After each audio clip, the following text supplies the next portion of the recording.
Bonjour à tous, merci d'être là déjà. Alors écoutez, le sujet hommes et femmes, ça fait un certain temps que j'avais envie d'en parler, pour plusieurs raisons. Parce que déjà, de par mon expérience, j'ai pu rencontrer beaucoup de milieux divers et variés, et je me suis heurtée à diverses problématiques sur ce sujet homme-femme. Et puis parce que il me semble que nous sommes à une époque de perte de repères, d'uniformisation, où les choses les plus fondamentales, on ne sait plus très bien où elles sont. On est dans une société en recherche d'identité d'abord. Et puis, plus spécifiquement, il y a le milieu catholique que je connais bien, catholique traditionnel, dans lequel il me semble qu'il y a un véritable problème, mais vraiment un véritable problème, c'est-à-dire que c'est l'envers d'une médaille positive. Pour garder la foi, la fidélité à l'enseignement de l'Église, on en est venu pratiquement à ne plus avoir assez conscience de l'ordre naturel sur lequel vient se greffer la grâce et la vie chrétienne. Donc une sorte de surnaturalisme qui fait que dans les rapports entre hommes et femmes, dans les rapports humains plus largement, on manque terriblement de connaissances et on se fait du mal et on bâtit parfois sur du sable et il peut se passer des catastrophes, un manque d'équilibre. Bon. Donc, comme d'habitude, je vous prépare de mes petites recherches, du fruit de mon expérience.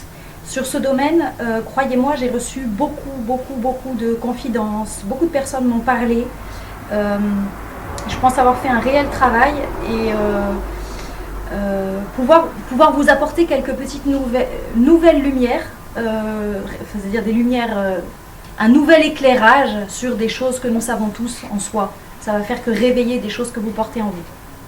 Donc avant d'aborder directement le sujet spécifique homme-femme, je pense qu'il est nécessaire de revenir à la connaissance plus large de l'humain. La connaissance de l'humain, tout simplement. Qu'est-ce que c'est qu'être homme ? Ramener des fondamentaux de psychologie. Je n'entends évidemment pas psychologie revisitée par la psychanalyse freudienne, mais tout simplement la connaissance de l'humain, des mécanismes, la manière dont nous fonctionnons.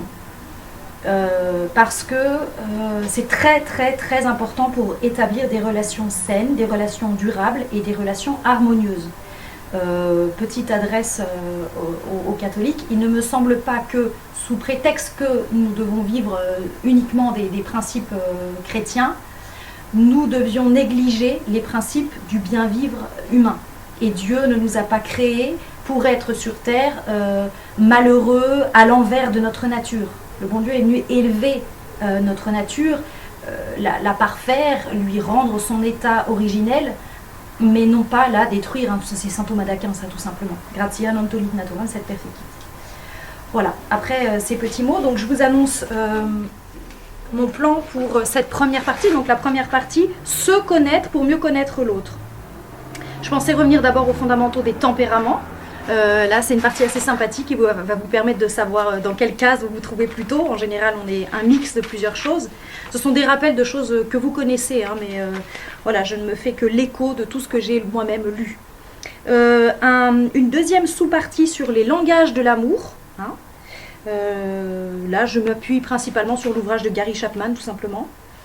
Ensuite, on va rentrer dans le sujet plus spécifique des richesses de l'homme, des richesses de la femme. Qu'est-ce qui fait que c'est beau d'être un homme? Qu'est-ce qui fait que c'est beau d'être une femme? Qu'est-ce qu'ils ont en qualité propre, en fragilité propre aussi? Puis, les besoins de l'homme et de la femme, besoins plus spécifiques. Tout ça, ce sont des grandes catégories, mais bien évidemment, tout est en nuances. Hein. C'est pas tout blanc, tout noir. Ensuite, une fois qu'on aura vu un petit peu l'humain pour lui-même, on va parler des règles de communication. Comment tout ça peut s'harmoniser, comment est-ce qu'on peut rentrer en communication avec l'autre, homme ou femme, peu importe, les règles générales de communication. Et en contrepartie, pourquoi est-ce que nos communications parfois échouent, deviennent catastrophiques? Voilà. Ensuite, il conviendra d'arriver à une grande partie sur... on peut pas faire l'économie d'en parler, les déséquilibres de la société moderne. Quand je dis moderne, ça date de déjà plusieurs siècles. Hein. Mais comment est-ce qu'on a pu arriver à une sorte de dépersonnalisation, si je puis dire. On ne sait plus très bien comment trouver sa place par rapport à l'autre. homme par rapport à femme, enfant par rapport aux parents, soi-même par rapport à ses congénères. Pourquoi est-ce qu'on en est arrivé là et comment il est possible de trouver sa place harmonieuse et épanouie malgré tout ce qui a pu se produire. Et en particulier, il conviendra de parler du sujet de la sexualité, que souvent on n'ose pas aborder parce que c'est sale, voilà, c'est sale, faut pas en parler. Il y a une manière très saine d'en parler et d'éduquer sur ce sujet. Et puis enfin, on arrivera au cœur de notre sujet, l'harmonie entre l'homme et la femme. Comment créer des relations harmonieuses entre hommes et femmes? Existe-t-il des recettes pour un couple durable? Un couple durable est-il une chose envisageable? Est-ce que véritablement c'est dépassé? C'est plus du tout d'actualité de parler de fidélité, des unions, de fidélité dans le mariage? Est-ce que c'est complètement vieillot? Voilà. Vous avez comme ça le plan. Donc on va y aller encore par étapes. Et puis vous savez que les interactions que j'ai avec vous, vos très intéressants commentaires, me permettent d'une fois sur l'autre d'approfondir le sujet, de m'adapter davantage à vos attentes et de préciser ma pensée. Parce que je fais ça très librement, presque pour le plaisir, et puis parce que je vois qu'il y a une attente, mais je ne suis pas spécifiquement qualifiée pour cela. Voilà, je prétends pas du tout avoir un magistère ou je sais pas quoi, pas du tout. Voilà. Alors, donc on commence se connaître pour connaître l'autre. Donc, je répète, il me semble très important, avant de vouloir établir des connexions avec les autres, de se connaître soi-même. D'établir la clarté sur soi-même, qu'il s'agisse de relations amicales ou amoureuses. Donc, en quoi est-ce que ça consiste, se connaître? Connaître ce que c'est que sa condition humaine, bien sûr, ce qu'on fait sur la Terre, se poser les vraies questions, savoir, voilà, aller au fond des choses déjà sur soi-même. Qu'est-ce que je fais là sur la Terre? Quel est le but de la vie en général, etc. C'est des questions qu'il revient à chacun de se poser. Je pourrais évidemment là tout de suite vous dire les réponses du catéchisme. L'homme a été fait pour connaître Dieu, l'aimer, le servir et profiter de son bonheur éternel et chanter sa gloire au ciel. Bon, mais je préfère que chacun se pose à lui-même cette question parce que dit comme ça fait endoctrinement, ça fait prosélytisme et compagnie. Si vous me demandez, je vous dirai ce que je pense du sens de la vie, mais je pense qu'il convient à chacun vraiment de se poser cette question.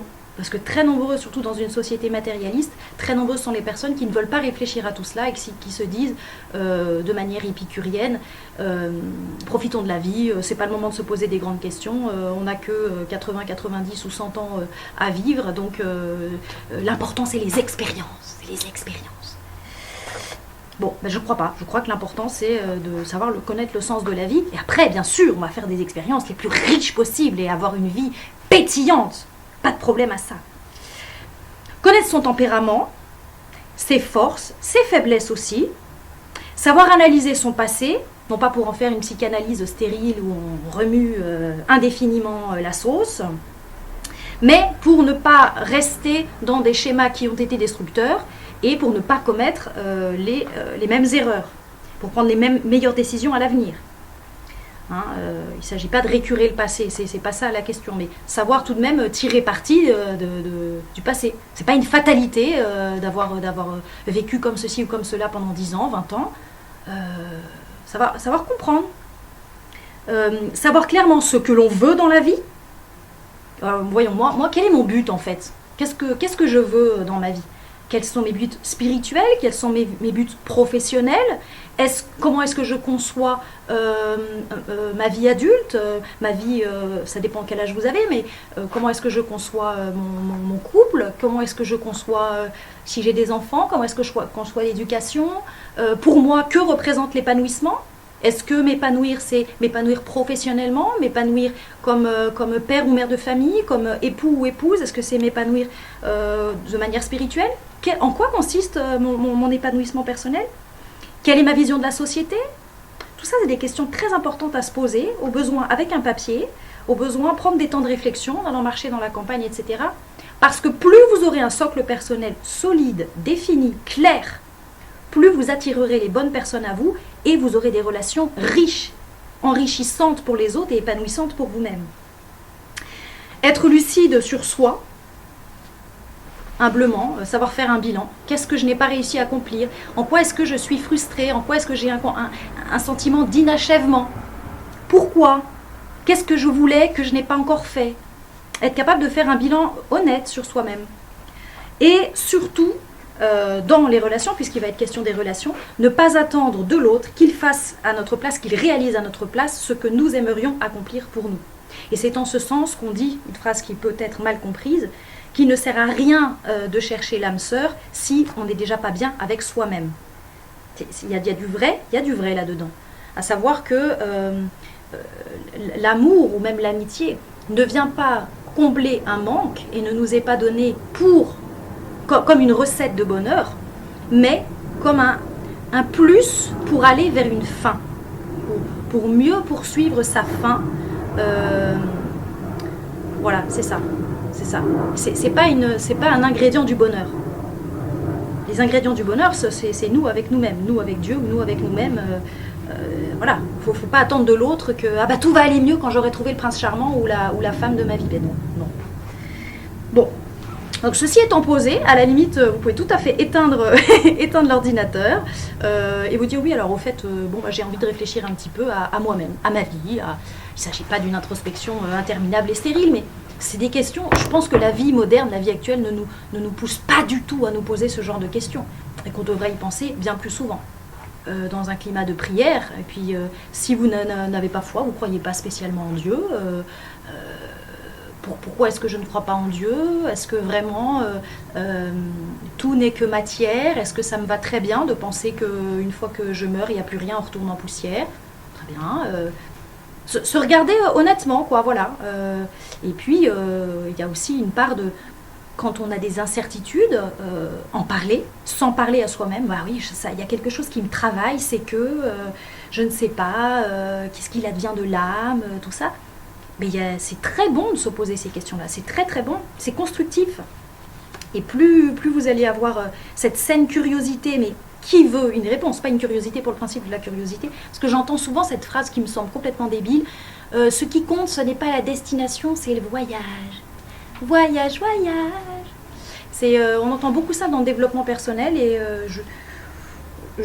au risque de choquer certains, je trouve que c'est ridicule, c'est une attitude qui favorise le nombrilisme et qui empêche de se poser les véritables questions de notre finalité. Bien sûr que nous sommes des êtres finalisés. C'est pas absurde notre vie, juste comme ça, on fait un voyage, il faut profiter. Voilà, j'ai fait des expériences, c'était bien, c'était cool. Mais c'est beaucoup plus intéressant notre vie, il y a un but, il y a un sens.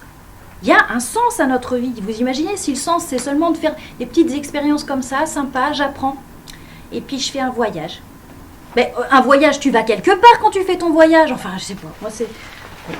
Je sais que là, tout le monde va pas être d'accord avec moi. J'en ai beaucoup qui vont me dire, mais non, t'as rien compris, Marie.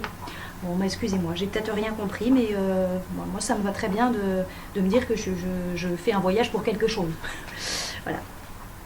Alors, permettez-moi de boire un petit coup et de revenir à vous. Donc, première sous-partie pour un petit peu se connaître, les tempéraments. Alors, nous parlions donc de nécessité de connaître l'humain pour cerner l'autre rapidement et s'adapter à lui. Là, j'aurais pas mal de choses à vous dire.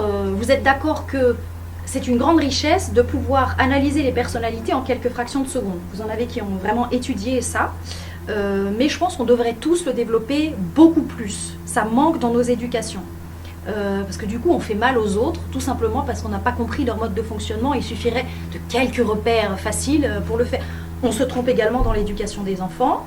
On fait une éducation uniformisée à tout le monde, alors que ça ne convient pas à tout le monde d'éduquer de telle ou telle manière. Il faut s'adapter aux divers tempéraments.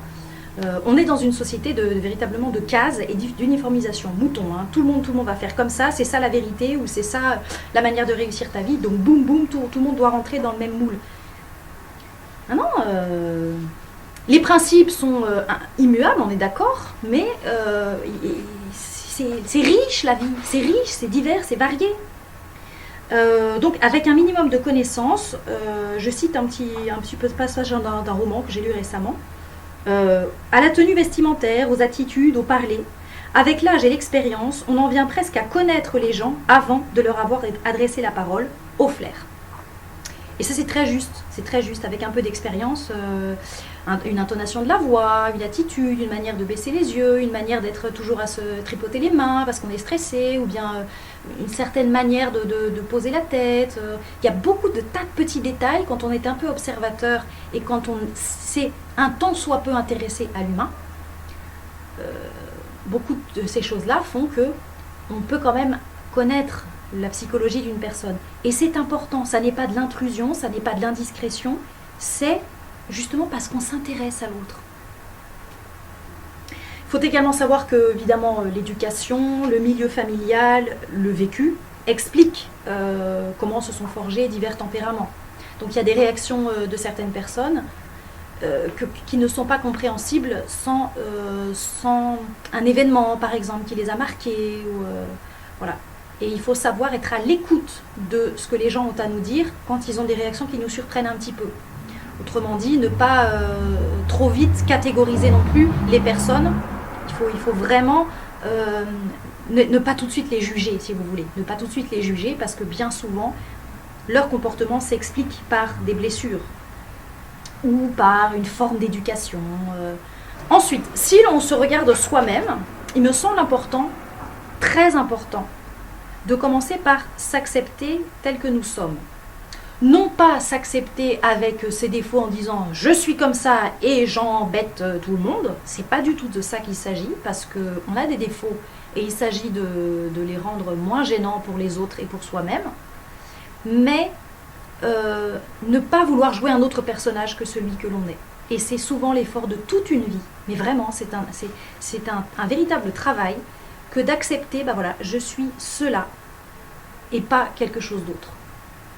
On est bien sûr dans une société qui idéalise, où il faut correspondre à des clichés, alors suivant les modes, pour se sentir femme, il faut être comme ceci, il faut avoir telle forme, il faut avoir tel look, il faut...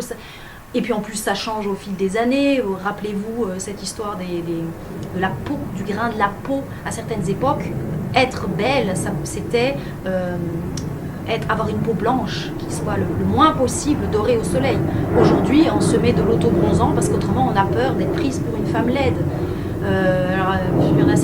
On est dans une société on n'arrive pas à s'accepter soi-même parce que finalement, on a l'impression qu'il faut absolument rentrer dans des codes et des modes pour être acceptable. C'est terrible, hein, c'est vraiment terrible. C'est une véritable tyrannie.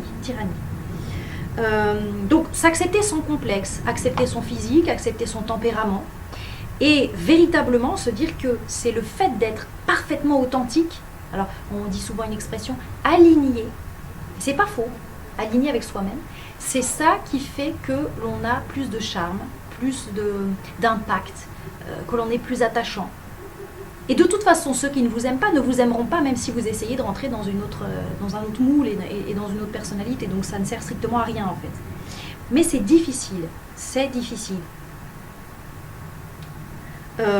et puis évidemment, se dire qu'il y a des milliards de personnes sur la planète et que donc forcément il y a des gens qui vont nous apprécier tels que nous sommes. Et ce qui est important, c'est d'être dans le vrai avec soi-même, c'est de faire ce qui nous semble bien, ce qui nous semble bon. C'est pas de complaire à un public. Donc ne pas contraindre de manière outrancière sa nature.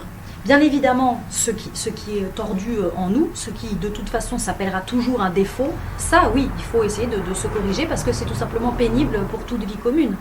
Et puis c'est pas extraordinaire d'être comme ça. Voilà, quelqu'un qui est susceptible, on peut rien lui dire parce que tout de suite son petit ego est blessé. Il doit travailler dessus. Là, c'est pas une question d'accepter sa personnalité. Mais si vous voulez, la susceptibilité, quand vous la voyez chez quelqu'un d'autre, pour vous montrer que tout est en nuance, eh bien dites-vous que peut-être cette personne n'a pas été reconnue pour ce qu'elle était, qu'elle s'est pris beaucoup de remarques dans sa vie, et que de se prendre une 10 milliardième remarque et d'avoir l'impression que quoi qu'elle fasse, ça ne va jamais, ça peut la miner plus qu'une autre personne qui a été construite dans des compliments, des félicitations, des encouragements, vous voyez ? Donc, à la fois, vraiment comprendre, relativiser le comportement des gens en se disant « s'il réagit négativement comme ça, s'il a tel défaut, c'est probablement parce que ceci ou cela. En général, ça vient d'une souffrance. Mais travailler sur soi, parce qu'on n'est pas, des anges. Voilà, donc surtout ne pas chercher à être dans les cases des autres pour être intégré, pour être accepté. Qu'est-ce que c'est que les vraies cases? Revenir finalement aux vraies cases, entre guillemets, aux vraies valeurs. Mais être conforme à une société en mutation perpétuelle et dans le suivi des modes. Finalement, ça n'est pas d'intérêt. On sait très bien que c'est pas ça qui va nous rendre heureux. Ça peut être bien de s'adapter à son milieu, hein, bien sûr. S'adapter à son milieu pour ne pas être quelqu'un d'anticonformiste pour le principe. C'est pas ce que je veux dire, hein, mais vous voyez. Donc, oser être est libérateur. Et d'ailleurs, ça rend plus attirant. Oser être ce que l'on est. Ne pas avancer systématiquement, masqué. Alors, bien sûr, il y a toujours des raisons. Parfois, ça peut être pour protéger sa famille. Il y a mille raisons, encore une fois, mille nuances. Mais il y a un moment, on va voir qui vous êtes. Donc il faut l'assumer. S'assumer, quoi. Et ce n'est pas une question d'égocentrisme, c'est une question d'humble acceptation. Voilà. Et vous allez vous prendre les réactions des autres, de ce que vous êtes, mais de toute façon, il y aura toujours des réactions des autres, qu'elles soient positives ou négatives. Il faut s'y attendre. On ne peut pas plaire à tout le monde, voilà. Donc ça, c'était un petit peu en introduction. Alors après, quand on en vient vraiment au sujet des tempéraments, vous savez, vous connaissez bien qu'il y a 4 tempéraments principaux.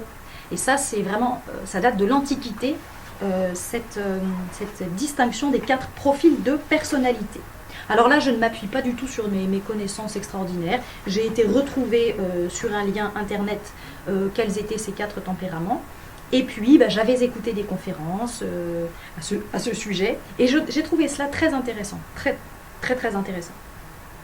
Donc, nous sommes un mix de 4 tempéraments principaux. Donc, cette classification est basée sur, d'abord, Hippocrate, qui était parti des 4 éléments. Terre, feu, eau, air. Là, en moins 370. Hein. Il y a eu aussi une reprise de Galien, par Galien, médecin et philosophe grec, avec la théorie des humeurs. Hein, les humeurs, la bile, etc. Puis, Sainte Hildegard von Bingen, qui au XIIe siècle, en 1100, a écrit Les causes et les remèdes, et qui a repris cette théorie. Et puis, plus récemment, vous avez une reprise de ça dans, par exemple, le modèle DISC, DISC, basé sur la culture aztèque. Puis, vous avez des gens qui l'ont repris dans le développement personnel. Vous avez, par exemple, Jerry Clark qui a parlé de la magie des couleurs. On m'avait passé toutes ces conférences. Tout ça est intéressant.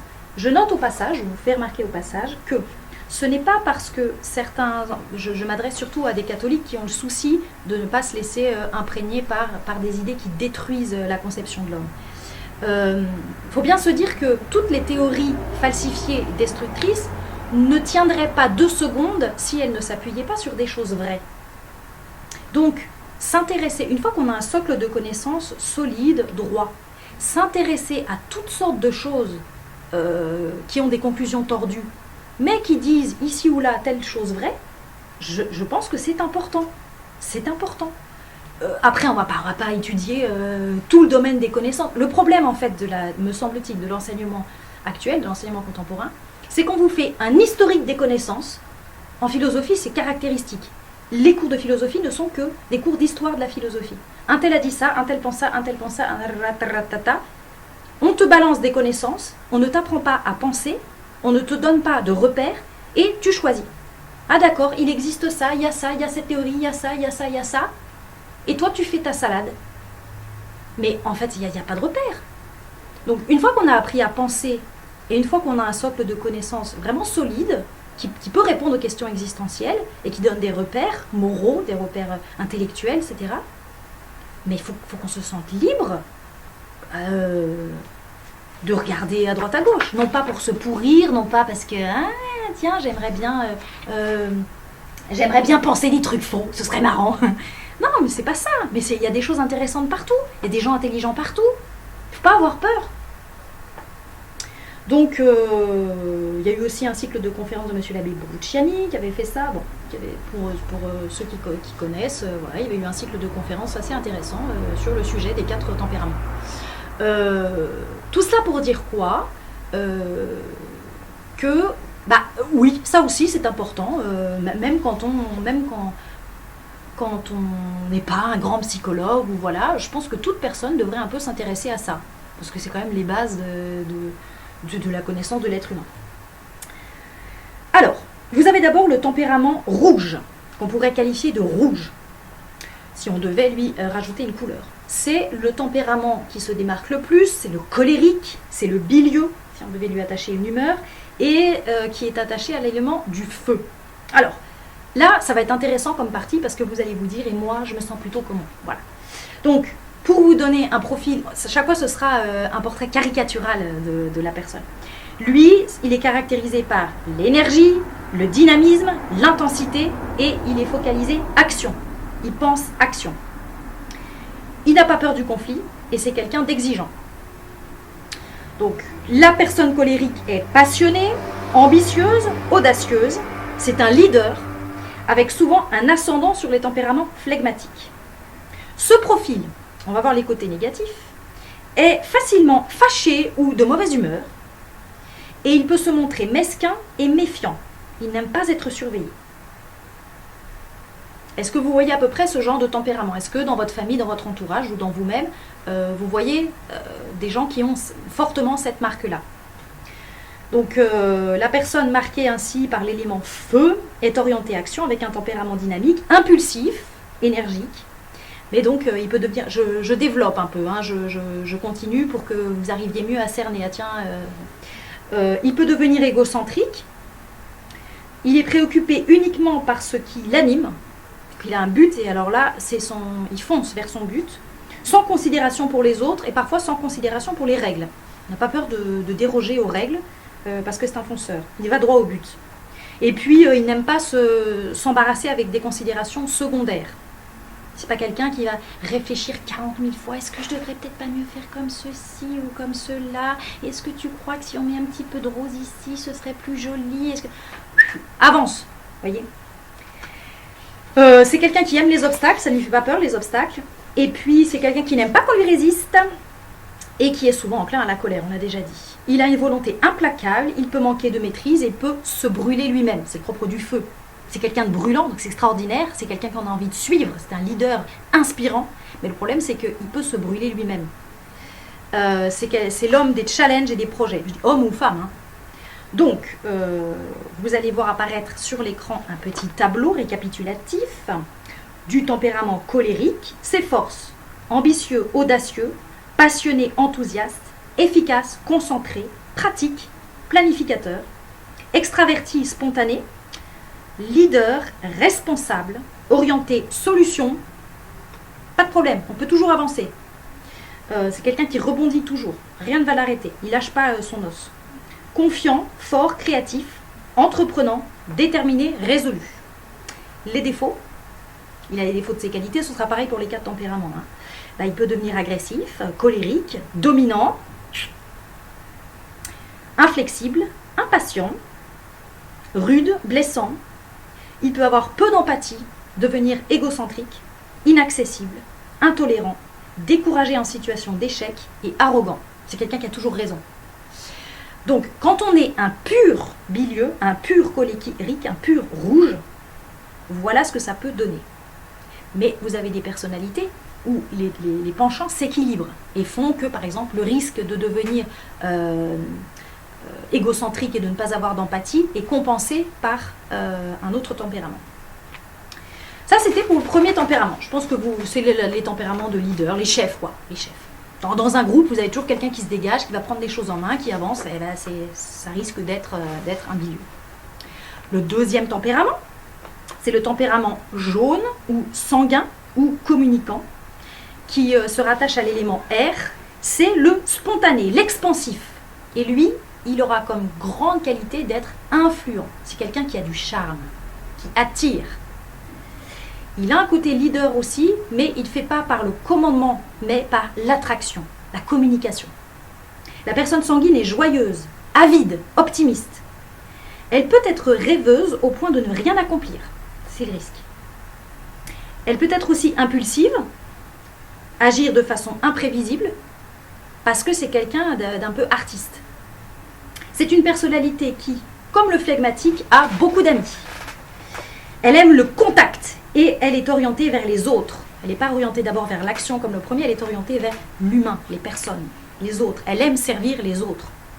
Donc vous voyez bien aussi avec quelle profession ça pourra bien se marier. Je ne vais pas rentrer dans tous les détails, mais c'est important de connaître ces tempéraments parce que ça aidera à déterminer quelle profession conviendra bien à tel ou tel enfant ou à soi-même. Et d'ailleurs, souvent, ça arrive qu'on ait choisi une profession pour le côté... parce que dans les codes familiaux, ça correspondait bien, etc. Mais en fait, avec l'âge, on s'aperçoit qu'on n'est pas bien, on s'y épanouit pas parce que ça ne correspond pas à notre tempérament. Or, il convient de choisir quelque chose qui nous correspond parce qu'on sera meilleur là-dedans. On sera bon dans ce pourquoi on est fait. Et c'est là que vouloir être tout le temps dans le forcing, je fais la volonté de Dieu, je fais la volonté de papa, je fais la volonté de maman. Eh bien, il y a un moment, c'est bête, c'est juste bête. Parce que, justement, si vous voulez faire la volonté de Dieu, Dieu vous a créé avec tel tempérament, avec telle qualité, avec tel risque, avec telle fragilité. Eh bien, mais allez faire quelque chose qui va bien avec. Il faut que ce soit harmonieux un minimum. Donc l'élément sanguin, le jaune, est en corrélation avec l'élément air. C'est comme le vent. C'est quelqu'un qui est un peu comme le vent. Ça peut être une tornade aussi au passage. Donc il a une curiosité de l'inconnu, une certaine instabilité aussi, parce qu'il ne se fixe nulle part. Tout l'intéresse. Donc évidemment, comme tout l'intéresse, c'est difficile pour lui de tenir un truc et s'y tenir fermement. Ici, nous sommes dans le monde des idées, de l'intellect, de la contemplation, des spéculations, mais aussi, le risque, des utopies. C'est quelqu'un qui risque d'avoir la tête dans les étoiles, dans le monde de l'abstraction, et non les pieds sur terre. L'air, c'est aussi l'expression, la communication, l'interaction avec les autres éléments. Donc, ces qualités, intellect, sociabilité, communication, échange, charisme. Le jaune, c'est le charisme. Contact, pensée, adaptabilité. C'est quelqu'un qui sait s'adapter à tout type de public. Un peu comme un caméléon. Mais pas un caméléon hypocrite, mais c'est juste qu'il a vite capté là, comment il faut s'adresser à telle ou telle personne. Il a aussi comme qualité d'être ludique, facile à vivre, optimiste, joyeux. Il est captivant et enthousiaste. Les défauts, c'est qu'il est insouciant, c'est qu'il soulève un peu de poussière sur son passage, donc un pur tempérament comme ça décoiffe. Il n'aime pas être entouré par des personnes négatives ou contrôlantes, donc c'est quelqu'un, il faudra toujours qu'il se sente libre. Donc rentrer dans un cadre très... ça ne va pas du tout lui convenir. Il a horreur de l'administratif et il risque de ne rien finir. Ça, c'est les défauts. Alors, je marque une pause ici parce que... alors, on finit d'abord ce tempérament. On finit d'abord ce tempérament avec le petit tableau du tempérament sanguin. Donc, les forces, il est sociable, charismatique, extraverti et joyeux, confident, il a facilement confiance en la vie, en l'avenir, chaleureux, plaisant, optimiste, spontané, il s'excuse facilement, il peut même s'excuser tout le temps, pardon de m'excuser, pardon de nanana, ça c'est ce tempérament-là, et il est facile à vivre. C'est quelqu'un d'agréable, quoi, il n'est pas embêtant. Mais les défauts, du coup, il devient tellement insouciant que quand ça le chante, il prend tel ou tel, c'est quelqu'un qui a du mal à se cadrer, hein. Retardataire, c'est quelqu'un qui est systématiquement en retard à ses rendez-vous. Il peut être un peu sans gêne, hein. Souvent il oublie des choses, il peut être bavard, tendance à la superficialité, il peut être distrait, il peut être faux, ça peut être d'excellents acteurs de théâtre, mais du coup, si c'est pas quelqu'un de vertueux, ça peut être quelqu'un qui vous fait la comédie, voilà. Il peut ne pas terminer ses projets et il peut exagérer. Voilà. Alors, donc je marque une pause entre ces deux premiers tempéraments parce que vous avez forcément ceux qui me connaissent ou même qui voient juste mes vidéos peuvent se dire ah oui, bah là on est en plein dedans pour les deux premiers. Mais justement, c'est là que c'est intéressant parce que je sais par exemple, me connaissant, que si je n'avais que le côté communicant, je ne finirais jamais rien. Ce serait catastrophique. Mais il se trouve que j'ai aussi le côté rouge, le feu. Et donc, alors, je ne suis pas une pure rouge, une pure jaune ou une pure les deux mix, mais j'ai vraiment les deux aspects. Peut-être un petit peu aussi de mélancolique. mais beaucoup moins. Mais du coup, ça fait que grâce au côté bilieux, j'arrive à terminer des projets qui pourraient partir en live dans tous les sens, quoi, parce que mon imagination, quand elle se met à fonctionner, c'est fertile. Tout m'intéresse, et puis alors quand on commence à se perdre, à vouloir aider les autres, à être dans la communication, à parler à tout le monde, etc., on peut ne plus du tout avoir d'horaire, ne plus du tout avoir de but, tu sais plus du tout où tu vas, tu t'aimes juste parler aux autres. Ben non. Et le fait justement d'avoir envie de faire les choses, d'avancer et de terminer des projets, d'être déterminé et de... Ouais, voilà, d'avoir ce côté un peu colérique aussi. Enfin, je dis colérique, mais c'est le tempérament rouge là.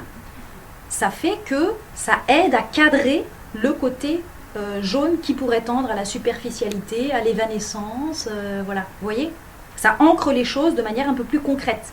Ça m'empêche de partir dans des rêves complètement fous et puis ça se réalise jamais. Chaque fois, je tire. Donc, on peut avoir des aspects très contrastés dans sa propre personnalité, vous voyez. On peut être en tiraillement perpétuel, ne serait-ce que pour faire l'unité de soi-même. Donc c'est assez intéressant tout ça. Troisième tempérament. Alors il y en a peut-être parmi vous qui se disent non là vraiment moi je suis dans aucun des deux. Et sachez au passage que il n'y a pas de tempérament meilleur que l'autre. On dit que notre Seigneur Jésus-Christ était un équilibre des 4 tempéraments. Il réalisait pleinement et divinement les 4 tempéraments à degré égal. Parce qu'en soi ce sont des bonnes choses. Mais comme on n'est pas des saints et on n'est pas l'Immaculée Conception, ça peut mal tourner, quoi. Donc, troisième tempérament, le tempérament rattaché à la couleur bleue, lui, c'est le flegmatique. C'est le pantouflard, si on voulait caricaturer, qui se rattache à l'élément eau. La personne flegmatique est calme, fiable, réfléchie. Donc, vous voyez que quand on dit pantouflard, on voit le côté négatif, mais en réalité, c'est très positif. Leur personnalité réservée et timide peut souvent inhiber les autres tempéraments comme le sanguin. Je confirme. Quand on se trouve devant quelqu'un de un peu fermé, timide, on se dit « Oh mince, je le dérange ». On sait plus, on est complètement bête devant ce genre de tempérament parce que quoi qu'on fasse, on va se trouver à peu de réactions parce que la personne intériorise. Elles sont souvent très cohérentes. Là, tu n'auras pas un mot de trop. Détendues, elles font les choses calmement, et observatrices. Ils se taisent, mais ils remarquent beaucoup de choses. Les individus marqués par l'élément eau sentent et pressentent les individus et leur environnement. Ces personnes fines. À l'extérieur, le tempérament eau fait preuve de chaleur humaine et d'empathie. Et oui, vis-à-vis des autres. Mais il faut lui laisser le temps de l'exprimer, cette empathie. S'il est brusqué par un tempérament de feu ou d'air, il ne va rien montrer parce qu'il sera complètement étourdi et il ne trouvera pas sa place. À l'intérieur, c'est le monde de l'intuition et de l'imagination. C'est quelqu'un qui a de l'imagination puissante. Ce sont des personnes qui ont besoin d'être rassurées sur les sentiments des autres. Le danger, c'est qu'ils peuvent être à l'extrême à la merci de leurs émotions et du coup ils se laissent noyer. Donc leur qualité, intériorité, profondeur des sentiments, imagination, émotion, affectivité. Ce sont des gens raisonnables, qui se contrôlent, qui sont persistants, patients, qui respectent les règles. Les flegmatiques sont souvent de très bons religieux, qui sont résistants à la douleur, à la souffrance. Non, ils tiennent bon, ils se sont engagés, ils tiennent. Et calme, très grande qualité. Mais, s'il a été blessé, le flegmatique, 1 fois, 2 fois, 3 fois, alors là, il peut tout écraser sur son passage. Ça peut devenir vraiment, il peut être d'une colère, mais terrible, le flegmatique. Si on l'a bafoué et voilà. Récapitulatif avec notre petit tableau du tempérament flegmatique, ses qualités douces et calmes, relaxé, détendu. Il a le sens de l'observation et il a de la curiosité. Il est diplomate et amical, oui, puisqu'il est observateur. Il est faiseur de paix, c'est très beau. Il a de l'affection et de l'empathie. Il est consistant et persistant, calme et contrôlé. C'est un ami sur qui compter, un ami fidèle. Et il est disponible, il accepte facilement. Maintenant, les risques, les défauts, les déviances de ce tempérament, il est souvent gêné, il est souvent timide, donc c'est quelqu'un qu'il faut beaucoup mettre à l'aise. Mais c'est très délicat parce que ce genre de tempérament, si vous essayez de le mettre à l'aise d'une manière trop communicante, ça va le heurter, ça va le gêner. Donc il faut le mettre à l'aise sans avoir l'air de le mettre à l'aise. Oui, c'est ça, voilà. J'ai eu des élèves comme ça. C'est quelqu'un qui a peur du changement. Ça, c'est le côté pantouflard. Hein, ma petite zone de confort, hein, il n'aime pas sortir de chez lui. Voilà, c'est la routine, quoi. Vraiment, il faut qu'il y ait de la routine. Donc, vous imaginez, dans un couple, il faut vraiment savoir ces choses-là. Parce que quelqu'un ne vous dévoile pas sa personnalité tout de suite. Donc, si vous connaissez un petit peu quelles sont les tendances de chaque personnalité, vous allez vous dire, ah oui, il faut quand même que je sois conscient ou consciente qu'avec lui ou avec elle, je ne pourrais pas partir en voyage comme ça du jour au lendemain. Allez, on se fait une petite randonnée. Ah non, non, ça dérange la routine, quoi. Est-ce que vous êtes prêts à ça, vous voyez? Bon, j'anticipe sur la suite. Autre risque, il est indécis. Il va être facilement pessimiste. Il fait aussi trop de compromis. Parce qu'il ne veut pas être dérangé. Il ne veut pas être dérangé. C'est le principal pour lui. Donc il va faire des compromis. C'est pas quelqu'un qui se bat spécifiquement pour les idées d'abord. C'est pas un guerrier. Il a tendance à être indiscipliné. Il aime la paresse. Il n'a pas de but précis. Ça le dérange pas. Bon oui, il y a la télé, j'ai de quoi manger, tout va bien quoi.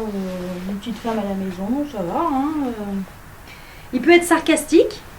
Donc il fiche rien mais il se moque des autres, sympa. Il peut être têtu aussi, parce qu'il ne faut pas déranger ses cases. Hein. Je suis bien là-dedans. Donc faut... Et puis il peut être passif et agressif quand on l'a trop dérangé. C'est-à-dire que... Ouais. Voilà pour le 3e tempérament. Ensuite, dernier tempérament principal, le vert, ou mélancolique ou sentimental. C'est le sentimental. C'est l'introverti, l'émotif, qui se rattache à l'élément terre.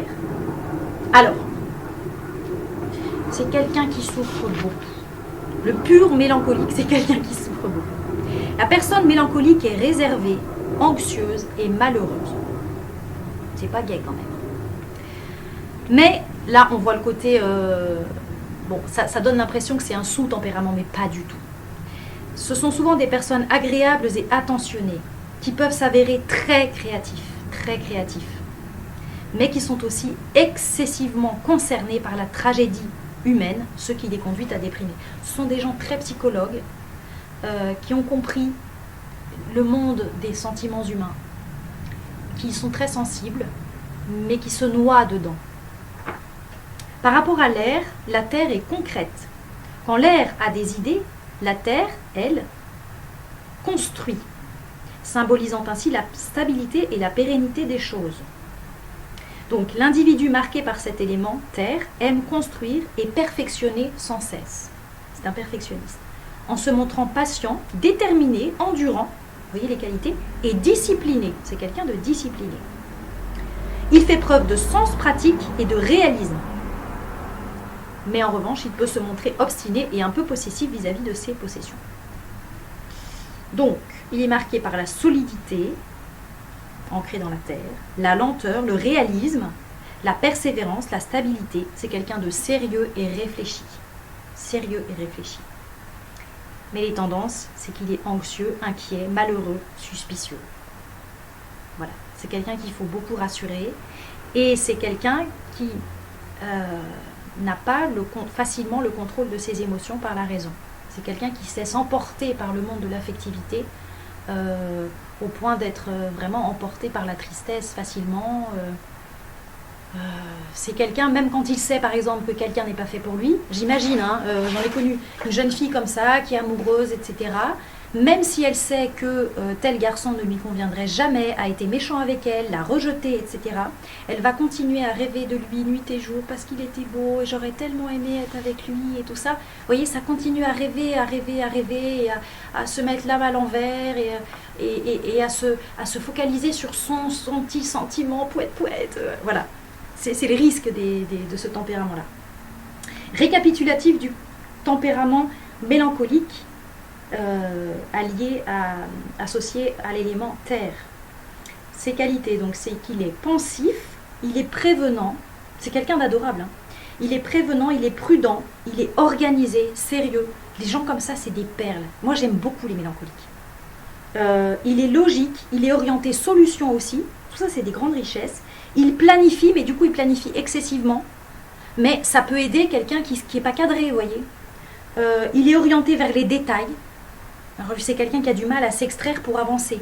Il se perd dans les détails. Mais c'est aussi une grande richesse, on a besoin de gens comme ça. Il est axé sur les horaires. Il est hautement créatif et il est aussi indépendant. Maintenant, vers quoi est-ce que ça peut amener qui est une pente glissante? Il est trop prudent. Trop. Du coup, il ne se lance jamais parce qu'il y a toujours des risques. Il veut être rassuré tellement qu'en fait, il n'avance pas assez. Il est enclin à la dépression. Donc il va falloir qu'il soit très bien entouré, ce tempérament-là. Il faut vraiment l'entourer de bonnes personnes toniques, dynamiques, qui le font aller de l'avant. Autrement, il déprime tout. Il est perfectionniste et il est obsessif. Il est pessimiste, voire sinistre. Il manque un E. Il est anxieux, malheureux, suspicieux. Toujours peur qu'on l'aime pas assez, toujours peur qu'on le trompe, et si ceci, si cela, peut-être qu'elle m'en voulait, peut-être que ceci, se pose toujours 40 000 questions. Il est mécontent de lui. Il procrastine énormément. Et il est trop dans les détails. Bon, si...